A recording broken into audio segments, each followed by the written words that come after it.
Good evening, everyone. Welcome to WebYeshiva.org, and we are at the final class of our preparation for Passover. We've been focusing on the idea of the Maggid, the one who reads the story of the Geulah, the redemption from Egypt. And, every custom is a good custom. It just depends on what group you're in when it comes to Judaism. In a lot of places, everybody reads. In a lot of places, only one person reads. In other places, they take turns reading, which I kind of like, but it's all good. It just depends. It's a different type of personality, a different style of Maggid. But we're going to ask a question about the Maggid himself, his power. Because, when we speak publicly, and in this case, if you're the Maggid of your Pesach Seder, you are effectively speaking publicly. And it reminds me of a story of a friend of mine who went in to see the Lubavitcher Rebbe back when you could do that. And the Rebbe, at the end of their little talk or meeting, he said, Bracha v'atzlacha. But he said it in a way, my friend literally was pushed back. He felt the power of his words were so real that they pushed him physically. So how? How did that happen? Why was this 88-year-old man's words so powerful? And most of us, you can't even get people to listen to you when you try. And the attention span of that encounter is oftentimes clipped pretty short. Whereas with the Rebbe, when I went to the Rebbe and he blessed me, it felt like I knew it was going to come true without any doubt. The blessing that he gave, and it did. I feel it did. It gave me a blessing, the same blessing and success, and he gave me an extra $1 for my running. That was like the still. But what is about such a person and anybody else that talks to us? What is their voice carrying that's different? What is their voice different? Is it because of his age, his Torah learning, his wisdom? Of course, it's all those things. But it doesn't seem to really explain how that works. Now, I'm going to mix concepts here tonight and follow with me, but I hope it's cogent and useful. So under Maggid, I looked up in one of the Kabbalistic Haggadot, and it said that this is the secret of reading the Haggadah, is the secret of the voice and speech. That every person has a voice, their own voice, hopefully. Unless they've been raised by a family of comedians and they're just learning everybody else's voice because this one's funny and this one's funny and this one's facetious. But really, each person has a true voice at the depth of his soul.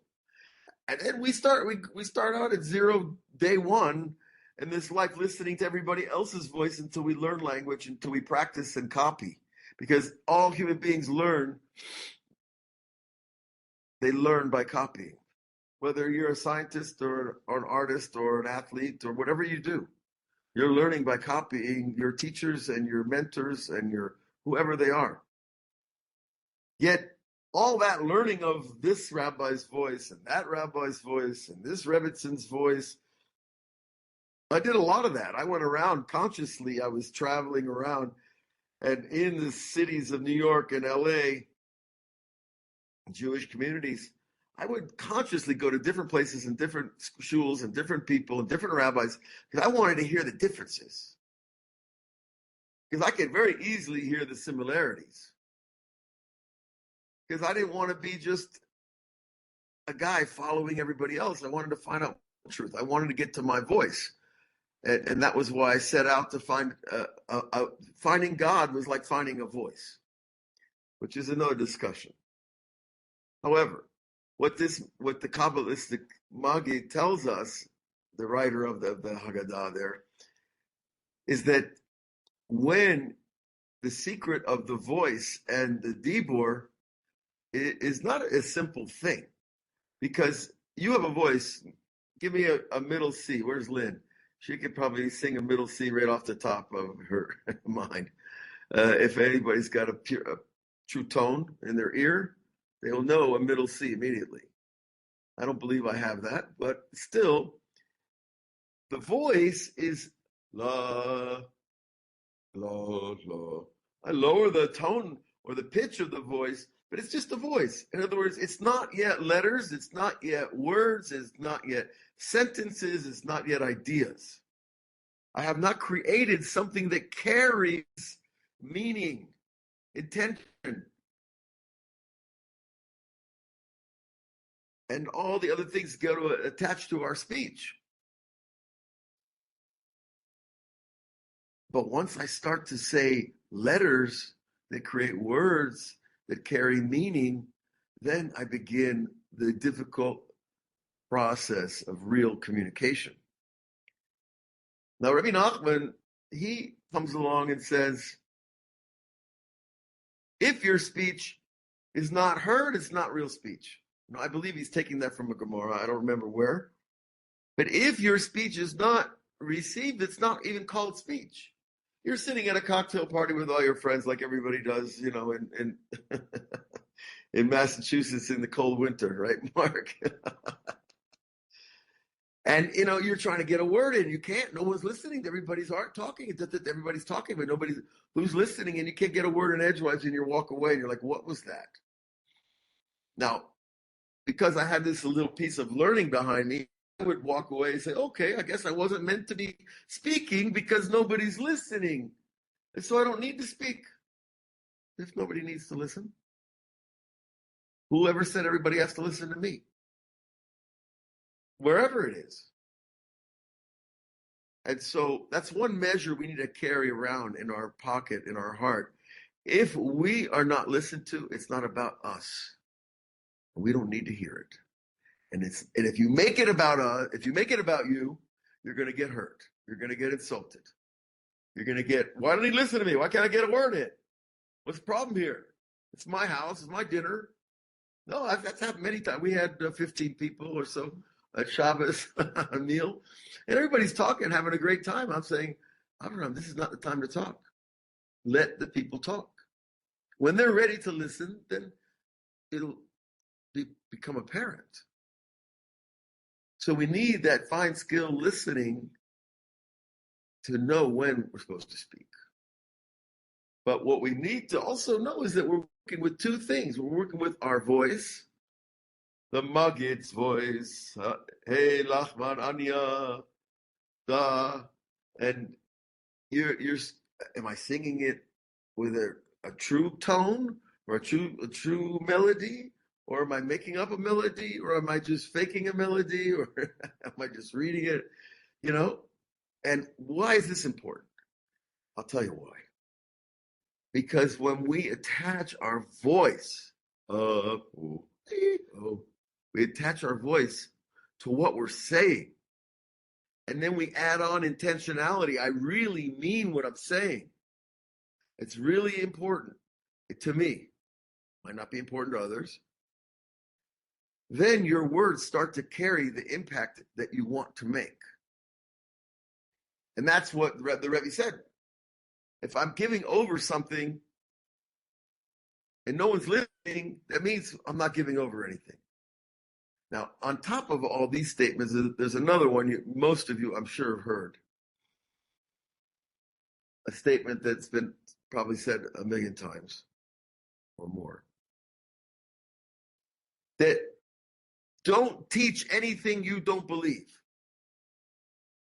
If you're a Torah scholar from some great institution of learning in some school covered with ivy, like I really care about how old your buildings are.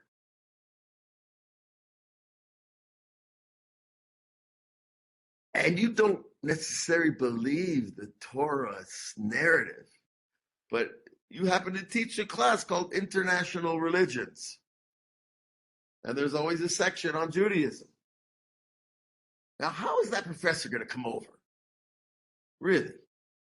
How's he going to come off in class if he doesn't really believe what he's telling you?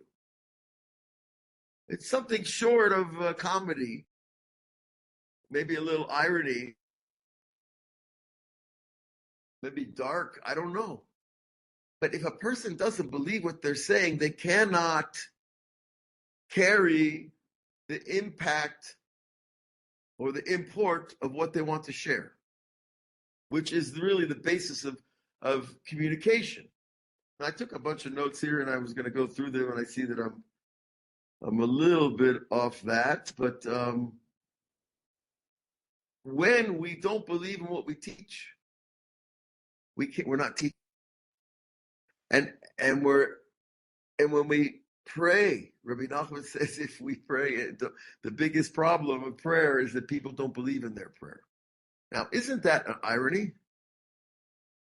You're a religious person your whole life, but you're not sure about what you're praying. That's a big problem, because your prayer is not have the rocket fuel to carry it through the spiritual atmospheres to get to God's heart, to make an impact. You ever watch those press conferences where the president or even the press secretary, whoever it is, talking, and everybody's vying for a voice? They're all screaming their question at once at Trump or at any politician or whoever. Like, what's going on? It's just a competition who can scream, or maybe they have a prior relationship that makes the president or the secretary choose that journalist, his voice out of all the other voices. But what's going on there? It's called, in Hebrew, it's called a dibbur. There's a clarification of voices. Which voice do you listen to? Well, the one you believe or the one you trust. But if the guy speaking doesn't really believe what he's saying and doesn't carry it, well, you know how you know that it's that way? Because you walk away feeling empty. Somehow you feel cheated. You didn't give me the goods. You didn't tell me what came here to tell me.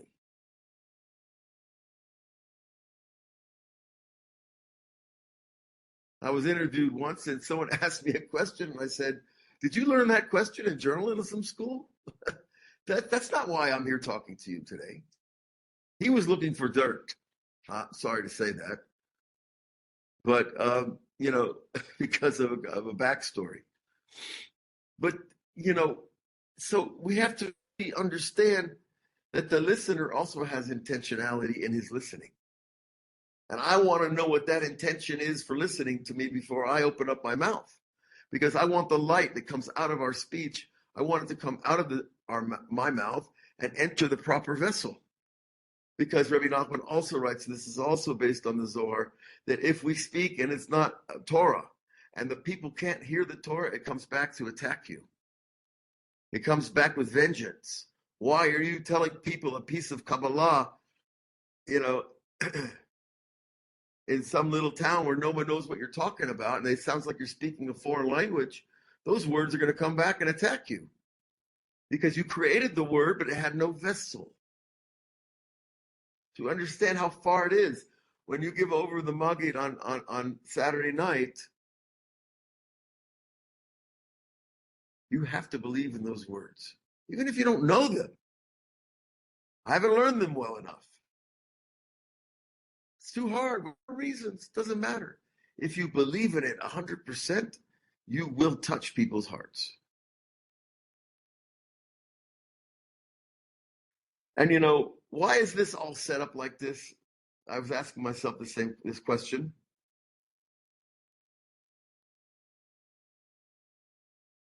Why do I need to focus on my intention of why I'm saying what I'm saying, how I'm saying what I'm saying, the timing of what I'm saying? There's a lot of questions you got to filter your words through before you can even give them over. Am I in the right place? Is it the right thing for the right person? Is somebody hating me in the audience that wants to fire back? Well, the reason is because we have this impulse to communicate. But there's a very interesting idea on the morning blessings Baruch atah Hashem Elokeinu melech haolam, shechesronan al kol ma shebarata. Who created lack, chesronan, al kol, on everything that he created with a lack. And the lack is the ability, listen closely, write it down. The lack is the ability to fulfill my purpose and function here. If you were created to be a lawyer, the first day of law school, you are lacking the ability to be a lawyer. But you're there trying to fulfill your purpose of being a good lawyer. And this goes through with any kind of pursuit or profession. Some 3-year-olds are created with the ability to play Mozart on the first go. I mean, there are geniuses. I believe God throws those little 3-year-old geniuses just to keep us humble, keep all the other concerto pianists humble. But there is something about those geniuses. They kind of wow us.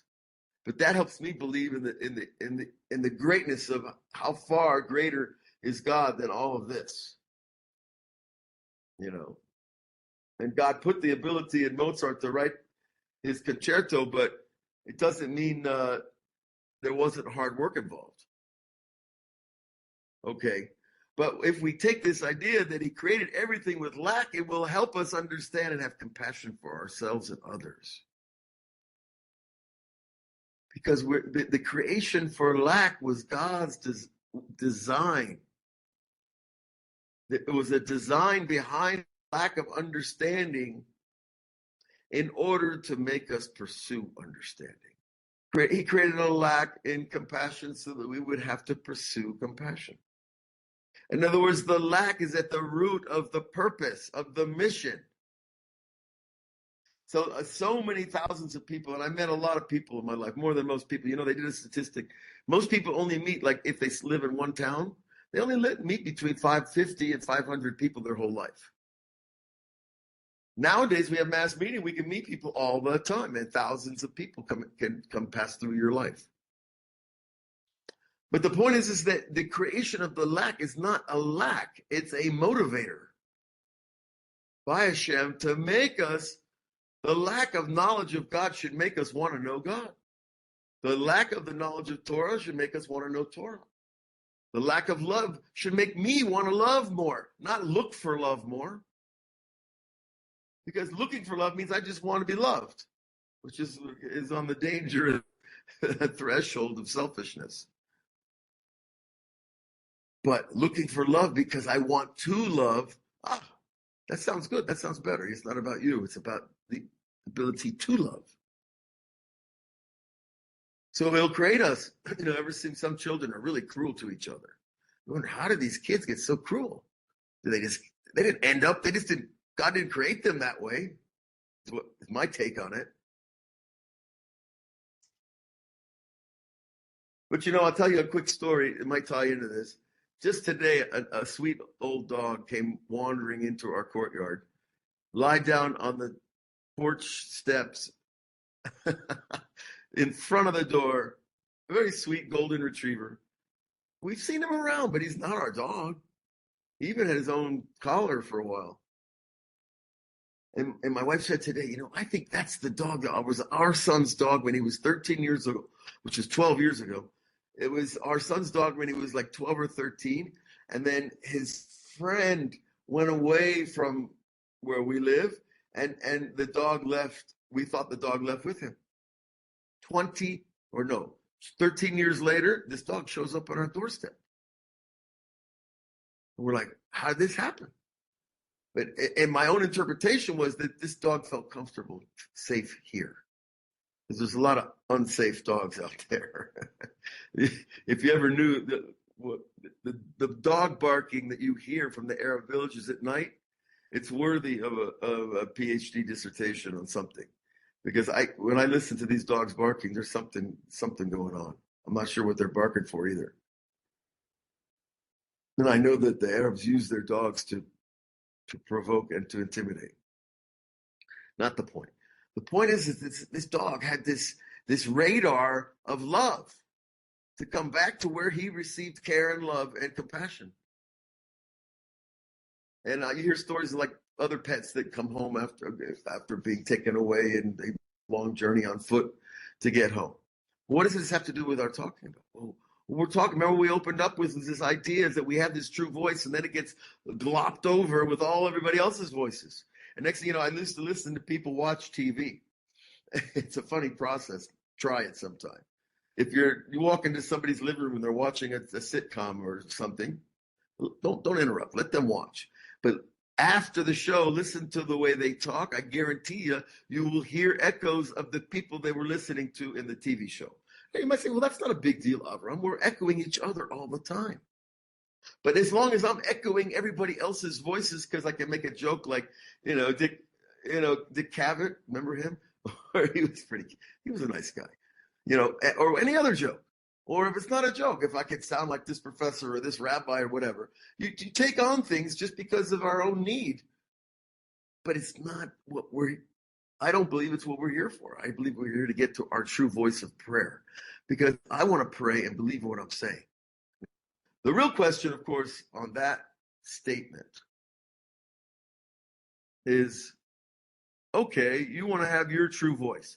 The true voice of Mark Foreman and Yaakov ben Avraham and Elise Abraham and Ezra and everybody else that comes around. Everybody wants their true voice if you ask them. But we're not even taught that we don't have it. The true voice that when I pray, I'm really investing everything I have in that speech. Now, of course, we catch ourselves many times not. And I can imagine, I knew someone who would read the Maggid Haggadah every Pesach. But he wasn't a religious man. And he thought all the rabbis messed up the religion. And really just wanted the Bible. 10 Commandments, a few other details. But he felt that the rabbis, he didn't really or accept the idea that the rabbis were speaking divine inspiration when they put the Talmud together, when they put the Mishnah together, when Rabbi Shimon and Rabbi Abba and Rabbi Elazar put together the Zohar. He didn't really, like sitting in his living room in America, think, this is divine inspiration that's from the same God that inspired Moses, so it must be the same line of inspiration. So we never took his readings too serious. He was a great guy. We loved him and everything's fine. But I walked into shul the other day and there was a guy praying and I had to walk out of the shul. No, I'm the guy that usually sits in the back corner and tries to pray alone. Not alone. I'm with the group. I'm with the minyan. I'm with the shul. But I like to find my own little corner so I'm not like in anybody's way and I'm not getting disturbed. I want to be focused on the words. And this guy was screaming his prayers, but it wasn't a type of screaming that made you like, oh my God, what happened? The type of screaming is, why are you screaming at God? Are you? And so, it was just really a distortion. Like it was like a audio distortion in my brain. It's fine. He's a person. He's a very good guy. This guy who was praying, and he's done a lot of great things. Not really criticizing anybody. I'm just trying to explain a concept through my experience. That if you pray with your own voice, people come up to me at shul and synagogue. We want you here to pray, Avraham. We like the way you pray. I said, I never pray in public. I'm never the shliach tzibur. I'm always just back in the room. I said, why in the quiet part of the room? Why do you want me to pray? No, because we like the way you pray. I said, I'm asking myself. I'm not arguing with the person face up, but I believe that they were telling me that they wanted somebody who would actually feel the words like, oh my God, we're talking to God. Like, let's get this down. It's not an operation here. And it's the same thing with the Maggid. I want to read the Haggadah like I'm really going out of Egypt. Like tonight is the night. It's over. We're done with Pharaoh. Pharaoh on, what is it? I'm looking. 10 Downing Street, or Pero in the White House, or Pero in the Black House, or I don't care what house. There's a lot of Peros out there. And we need to be freed of that Sunday night. So the next question is, what does it mean to be free? It means that someone else can't tell you what to do. That's a pretty, I think, acceptable in definition. That if you're free, no one can force you to work, force you to leave. I mean, all things being socially acceptable, no one can make you do something you don't want to do. Whether it's reach your hand in your pocket and pay taxes, or to turn down your phone because other people are sitting on the bus and they want to hear their own thoughts and not your thoughts or your conversation. You ever notice those people? I don't know. I haven't ridden a bus in America since 20 years. And that was before cell phones. But you're on a bus and other people are talking out loud like it's the whole bus is their living room. They're just not aware that it's not so pleasant for other people to hear that while they're trying to have their own thoughts.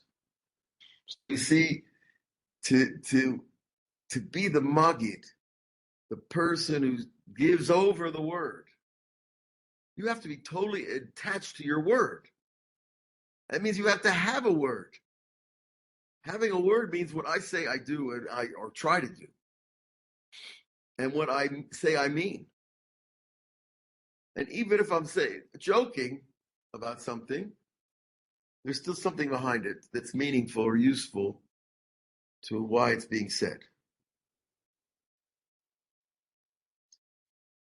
And so there's this believing in what we say in prayer. Then there's the believing in what we say in Torah.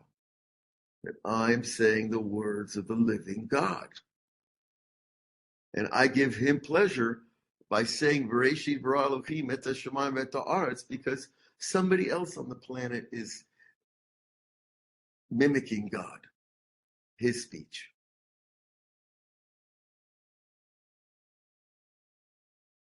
Now it's interesting, this word kol and the other word dibbur. Kol is the voice, and then your mouth has 32 teeth in it, and your tongue and your lips and your palate.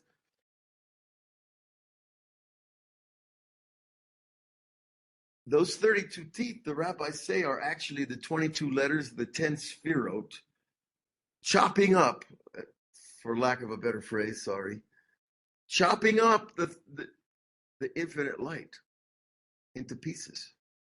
What?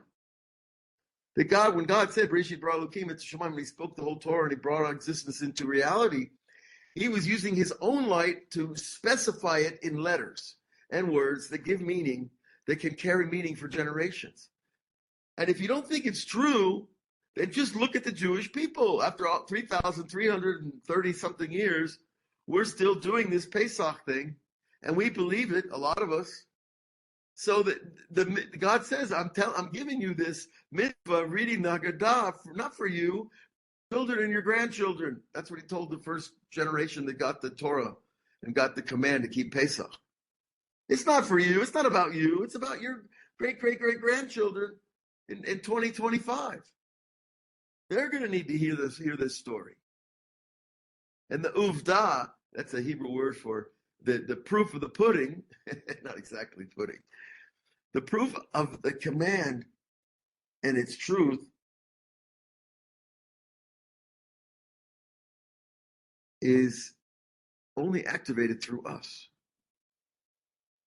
When we live it, when we believe it. So it's not us, it irritates me. Not too much nowadays. I got a little older. But when I was younger, it would irritate me when people would come along and say, it's all symbolic. Your Passover, it's all symbolic. Like wash it away with soap and water and your symbology is gone. And so you don't have to drink 4 cups. You don't have to eat a kazite of matzah over the first which is not easy, by the way. I've never been too much cracker for me to try to get that down in the limited amount of time. But it's all symbolic. So by saying that, what they're really saying, it doesn't mean that you have to do it. And God says, you're right. You don't have to do it. My Torah is for you as an option. On the simple level, the Torah is an option to every Jew and every command. Now, after you've done it for a while, you start to realize that it's not an option anymore. It's a compulsion. It's a compelling reality that Saturday night I want to read that Haggadah, that I want to go over it and I want to share it and talk all night with my friends, and it's like woven into our lives, and you can't make anybody believe in anything. They have to come to it on their own. And I noticed that about myself. I listened, I would hear, but what would make me believe was when the speaker would connect the dots that I hadn't connected. Like this, when the rabbi first said, "Don't think that God is in the world." This is a Talmudic statement. Don't think God is in the world. Think the world, this giant universe, is in God. That's a paradigm shift. Don't think God is high above you in heaven. It's deep inside you. That also was a paradigm shift. Oh, I don't have to be always looking up at the stars and to look for God. I need to look inside my heart.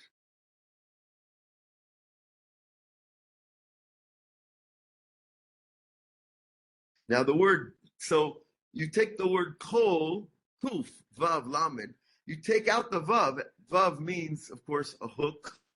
And in Kabbalah, the hook of the vav is the connection between the head and the body, between heaven and earth, between the vowel and the consonant in a lot of areas. And it's more than that too, but there's Eliyahu had his name was spelled with a vav, and then when the vav was taken away, and Yaakov Avinu had his name spelled without a vav and with a vav, and the Talmud gives drashot on all those vavs, and there's more. So think about it. You take kol, kuf, lamed, and you put a vav in the middle, then it's voice. You take out the vav, what do you have? Kal. Weightless, without weight, or very light. Something kal, probably colloquially would be translated as without purpose, not important. Now, it can be translated in a lot of ways, but so if we take the vav, the connection between heaven and earth, between head and body, between the God and man, these vavs, this connection creates voice. You take it away, and there's no more voice. Not the real voice, the hook, the voice that hooks you into your truth. Now, if you go to the word dibbur, interesting, dibbur means speech. Remember, you have your voice, and then you chop it up into all little words and make a salad, and then present the salad, on the table. Your speech. So your speech, dibbur, interestingly enough, it's the same root as the word for a thing. A thing. Now, a thing is a very vague kind of. A thing is a noun, literally, but it's so vague. It's not what thing. Well, it's a thing. It's my lamp. It's my sweater. It's what is it? It's a thing. So it's very unclear. It's very specified what a thing is, and that's because we need those kind of words to express ourselves. Sometimes I just say, that thing that happens when you hear the rockets going overhead.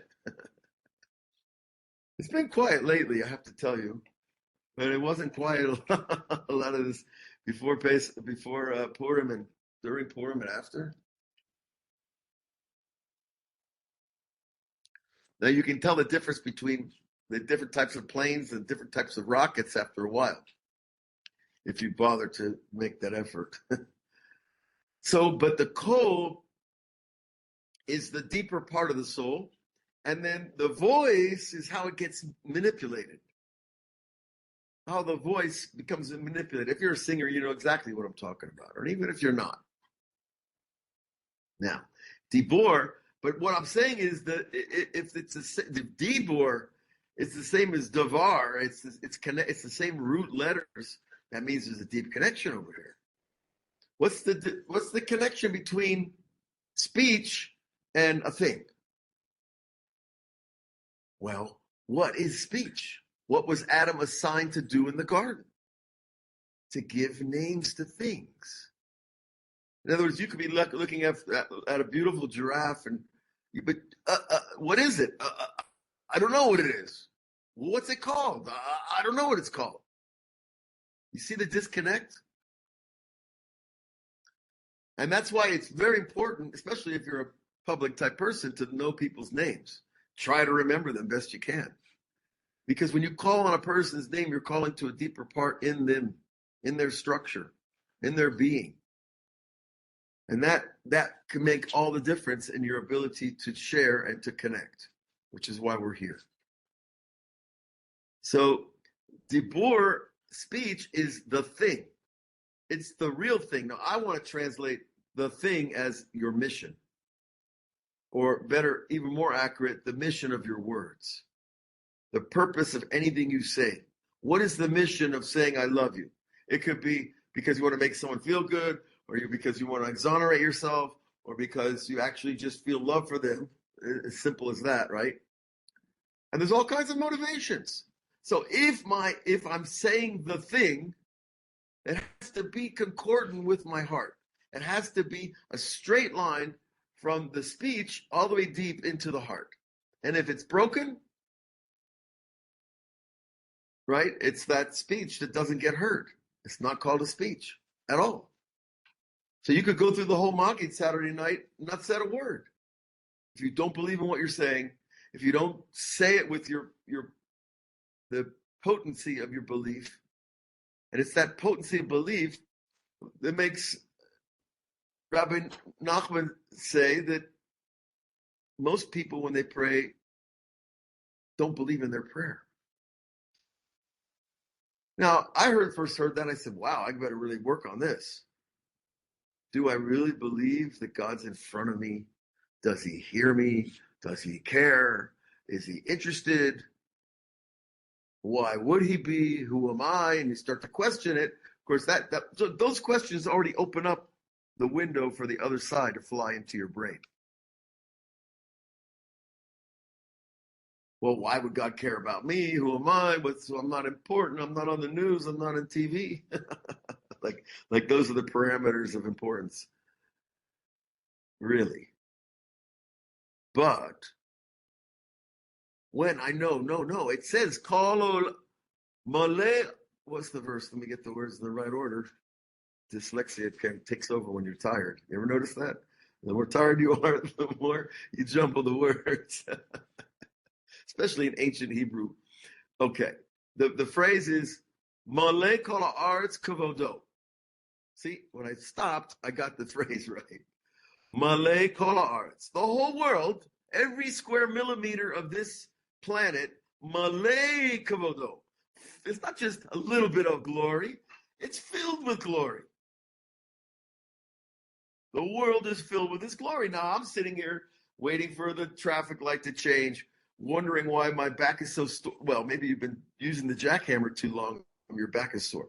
Whatever you're doing, do we ever think to the next stage that this moment right now that we're talking in here on Web Yeshiva is actually Malay Kol Haaretz Kavodo? That his Kavodo is around here somewhere. We don't hear it. God's not holding up his hand in class, letting you know he's there. We need to know it.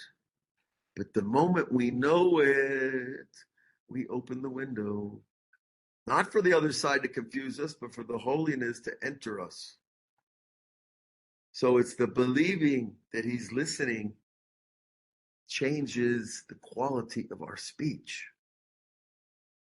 And that quality shift in our speech is the whole difference that would answer up Rebbe Nachman and say, oh, Rebbe, I believe God is right here, right now, listening to you and me.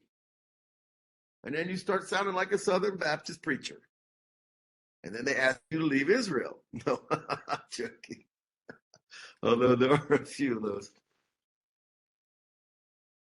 Look, I've worked with a lot of converts, and Southern Baptists can be great Jews. I can tell you that.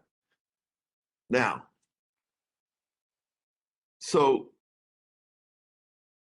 but I'm sure that all of us want to believe in our prayers.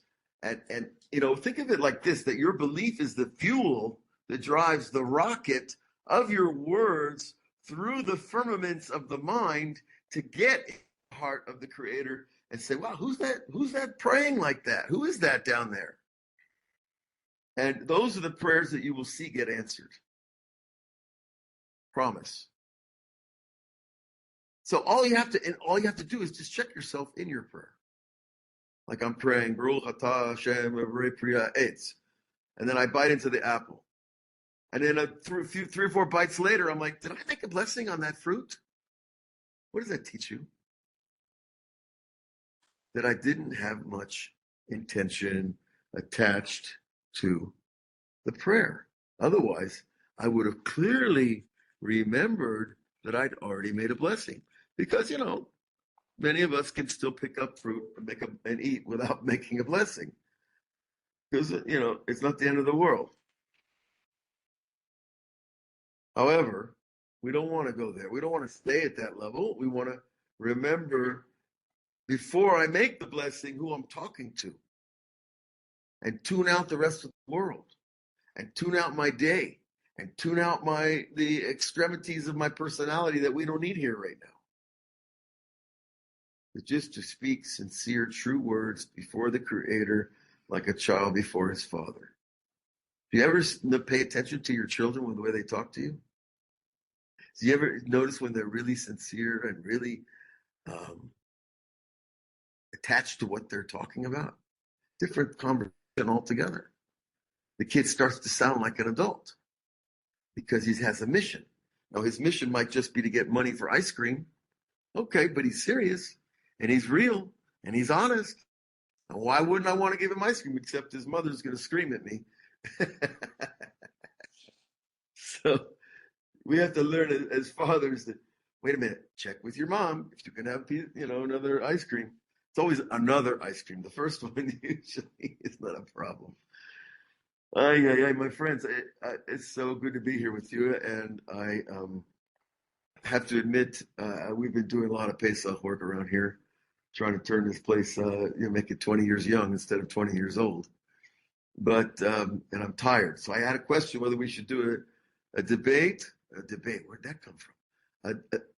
A meditation. See, that's what happens when you get tired also. Should we do a meditation? We could try one.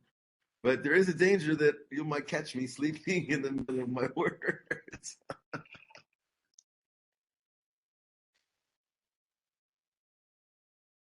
And you always have a back out, though. You remember, if you're ever going to go to some spiritual resort and they're having a meditation and you fall asleep, you can say, no, I wasn't sleeping. I was meditating.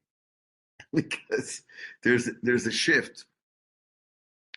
There's a spectrum of a consciousness that goes from completely awake to completely sleep.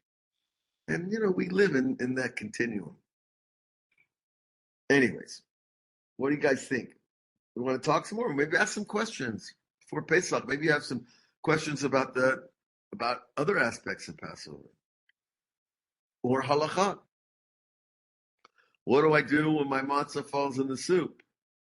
Now, if you're extremely religious, you won't eat that matzah, nor the soup. And that sounds extreme, even fanatical. What's the problem? It's already kemach matzah that was already baked without leaven, without rising, without, So what's the danger? What is it about that deal? They call it gebrachs in Yiddish. And yet, you see, there were great Mekubalim, like Baba Sal, great Kabbalists would also dip their matzah in the soup. It's not the end of the culinary experience of Passover. But no, there are people that are very strict about that, mixing that soup, because it could be that there was one little grain of wheat that didn't get baked, and when it hits the water, it rots. And then when it rots, it creates chametz. Could happen. There are people in Israel that import water just for Pesach. They will not drink the water all year on Pesach. All year long, they'll take the water as it comes from the water company, like everybody else, through your pipes. But on Pesach, those 7 days, they're not taking the water from the... And I asked the lady, she's an 83-year-old Holocaust survivor, okay, 3 years in Auschwitz, completely Orthodox, ultra-Orthodox, her whole life. And she never questioned God in the Holocaust. I asked her about that too. I said, what's this faucet over here? Oh, that's special water we get for Pesach. I said, why? She says, because there might come chametz, might get in the water. I said, yeah, but we're talking about microscopic levels, or, very small. And she says, no, the water. I said, but isn't the water coming from the Kinneret up in the Galil, and it's coming down through pipes all the way to Jerusalem? Yeah, and some chametz could get in there in that process. And she said, even somebody could put chametz in the water just to try to trip somebody up, like a non-Jew that hated Jews or hated Judaism or hated chametz. I don't know. She said, no, we don't know, so we take the extra precaution when it comes to chametz. So after a while, I said, I can't live with that. I'm not going to bring in water from the Kinneret just for that. Maybe we have a thing called Mayim Shalanu, where we take special water the night before Passover to make our own matzahs, and you need water to mix with the flour, obviously. And then there's an Indian to draw water at a certain time of day and at dawn, and use that water, natural water from a river or spring, and then use that water for your making of your matzah. Okay, that's a special thing too. But the idea here on Passover is everybody's in. I don't care how religious you are. I'm not interested. I'm interested in how happy you are.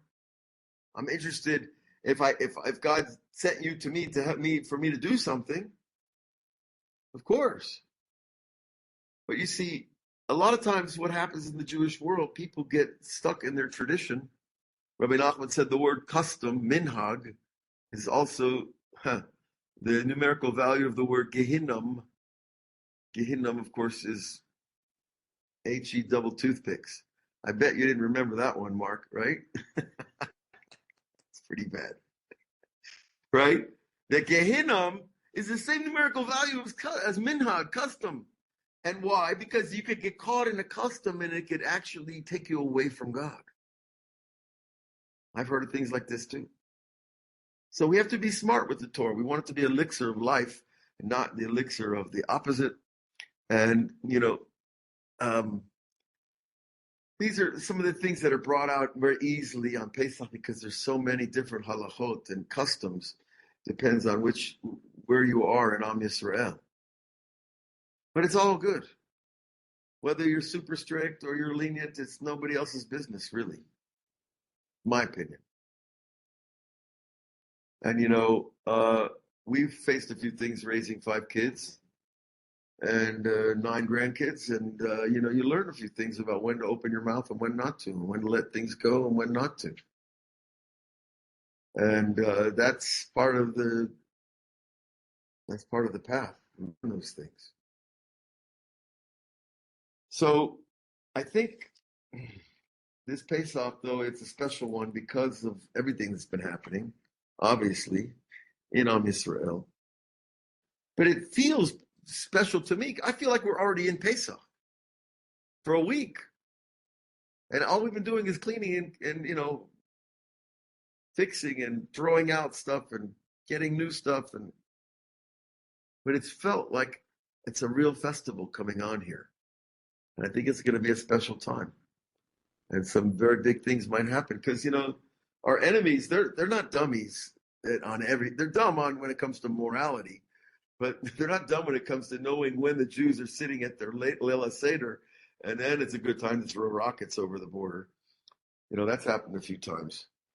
And they often try to synchronize their attacks with our religious practice, which is interesting because how many of the people really keep the practice?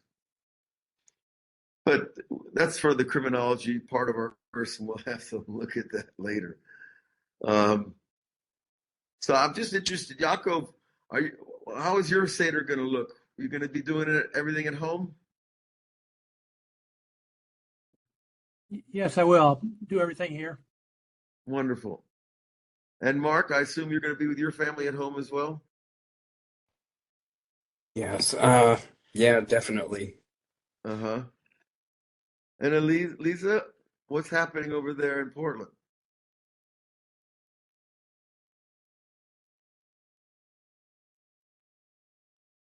Lisa?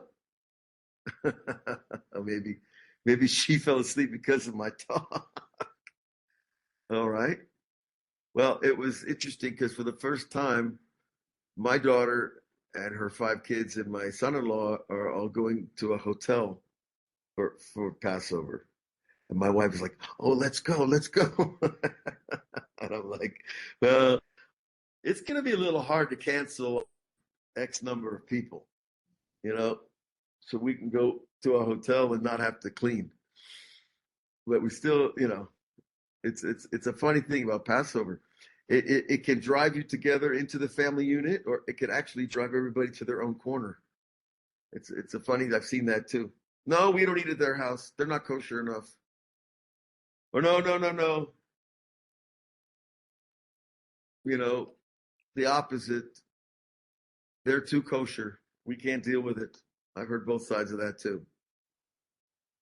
But I think all of it is really amazing, and it's the Torah of God, and the part of the amazing thing is that humanity is required to interact with God by virtue of this law, this practice, and by obligating us to interact, we get to grow, we get to learn, we get to share, we get to see things that we don't get to see because you see somebody else talking Torah, you're seeing the inside of their mind. You're seeing what their spark of God is speaking into the world.